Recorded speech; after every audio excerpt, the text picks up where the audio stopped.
You're watching Good Day Columbus on Fox 28.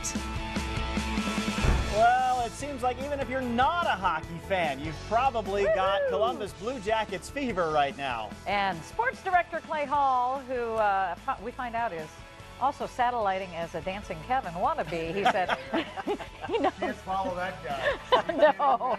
No way. He's been to the top. Yes, but of course everybody's got the fever right now. I know you do. You've been bouncing around up there in the newsroom. It's been fun. I mean, they're 14 years old, and though they've had some tangible milestones along the way. Hang on, we need to turn your mic on real quick. Gosh darn it. We wait till we bring the TV guy in. Hang on, it's in your pocket. Oh. Pull that out right there. Clay, can I help you, darling? There we go. That's much better. You guys want it all. Yeah. We're very particular about these things. A little early for I me. think it's fitting a conversation about the underdogs is starting this way because really, No doubt. there have been a lot of hiccups, and who would have thought they'd come together now? No, I know. It's it's kind of the haves and the have-nots. I mean, the Penguins are one of these celebrated, decorated franchises, yeah. number 2 seed in the playoffs, and we're the grinders. We're the have-nots. But those guys in that room.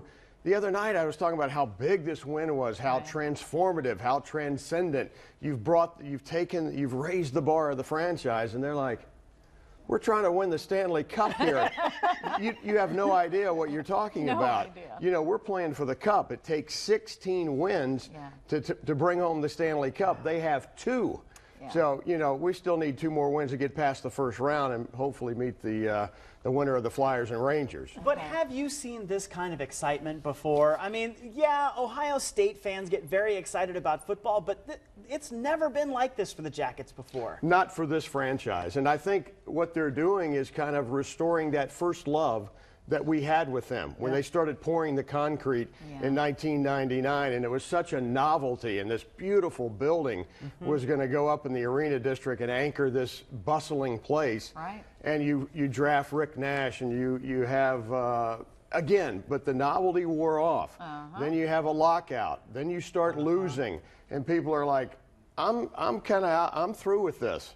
And these people now in their second year of the administration, the John Davidsons, the Jarmo Kekalainens, now a little bit ahead of schedule, and they've got some guys who can play. They're not just a bunch of grinders. They do have some talent. But they are very young comparatively. They're the youngest franchise, I believe, and the biggest and heaviest. They combine that youth, and they will grind on you, and they will beat you up, and they will not give up. We're down 3-0 the other night, and then you see Brandon Dubinsky tie it with 22 seconds left. Yeah, but even if you've got the muscle on the ice, you've still got to have the chemistry to work together to make it happen, and that's something they haven't had before.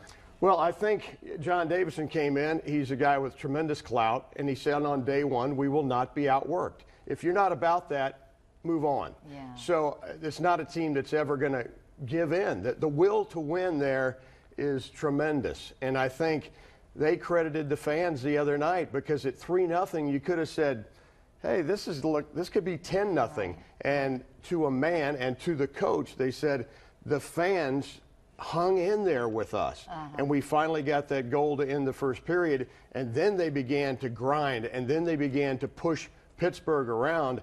And then I'm going down to get post-game interviews, and I'm like, 3-2. It was a good run. Yeah. But it's going to be 3-1. They're going back to Pittsburgh, and they're going to win it. No. They had other ideas. And Dubinsky, they dumped the puck in, and Pittsburgh's goalie, Marc-Andre Fleury, decides to take a walk behind the net. He leaves a little gap, and there's the tying goal. That's incredible. It was. So they're going into enemy territory, hostile territory. Right. Penguins are going to be fired up. What do they need to do? What do you think? I think they're in their head a little bit now. Good. I mean, because I think they're saying this, that we weren't expecting this kind of staying power from the little guys from Columbus. That's right. And they're putting themselves on the map right now for not just an arena and not just being this half-brother of the Buckeyes. No, they're standing alone as a hockey franchise. So Saturday, Pittsburgh. You got it. Monday, back here. Correct. We're going to have a Game 6 here. Yes. That'll be bonkers. And when we hit Game 7? Who says we need Game 7? Well, fair enough. Maybe we go in there and win 2 in a row, but you have to win 1 there to survive. And I found you have to stay up past 10 o'clock at night. Don't leave me, girl. Don't leave me, girl. I'm so mad at myself. Hang tough. I will do it. I will do Okay. it. Thank you Clay, so much. thanks You much. got it. Fun. Enjoyed it. Thank you. Have fun. Wow. Still ahead, the rain eventually moves out of here. It's going to be a nice weekend for you to get out and enjoy the city. And Cameron and Elisa, they have your weekend out. That'll be coming up right after the break. Stick around.